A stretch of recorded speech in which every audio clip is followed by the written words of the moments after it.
Iniimbestigahan ng Commission on Human Rights ang pagkamatay ng 19 na individual sa engkwentro ng militar at NPA sa Negros Occidental. Kabilang sa mga nasawi ang 2 Filipino-Americans. Mula sa Quezon City, nakatutok live si Rafi Tima. Rafi. Ivan, isang candlelighting ceremony nga sinasagawa ngayon ng ilang grupo dito sa harap ng oblation dito sa UP Diliman para nga sa mga biktima ng nangyaring engkwentro sa Toboso, Negros Occidental.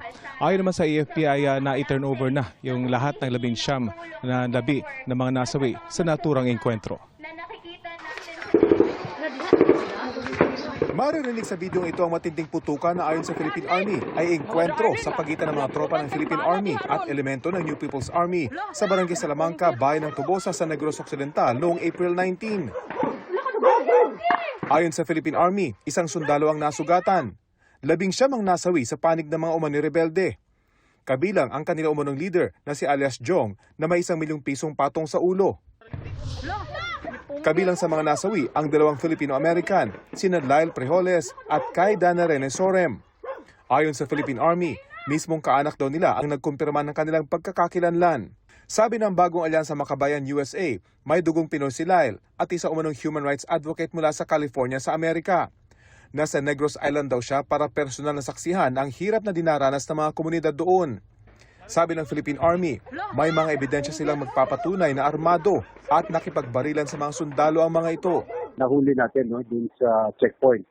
Sila rin ang nagsasabi na sila kasama mismo dun sa encounter, nakatakas lang sila.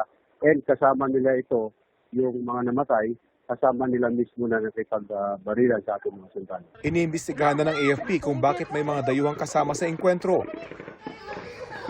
Gate ng grupong karapatan, hindi combatants ang 2 Filipino-American, community journalist na si RJ Ledesma, UP student na si Alisa Alano at 2 iba pang tinukoy nilang kabilang sa mga nasawi. Panawagan ng grupo, magkaroon ng isang independent investigation. May paniniwala po kami batay dun sa aming mga ulat na nakakuha sa Negros na ito ay isang massacre.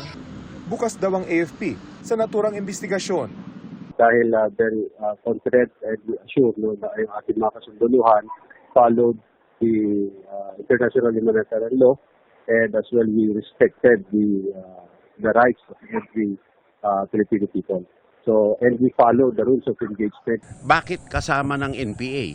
Whether or not na NPA yun, nandun sa enkwentro, you shouldn't be there in the first place.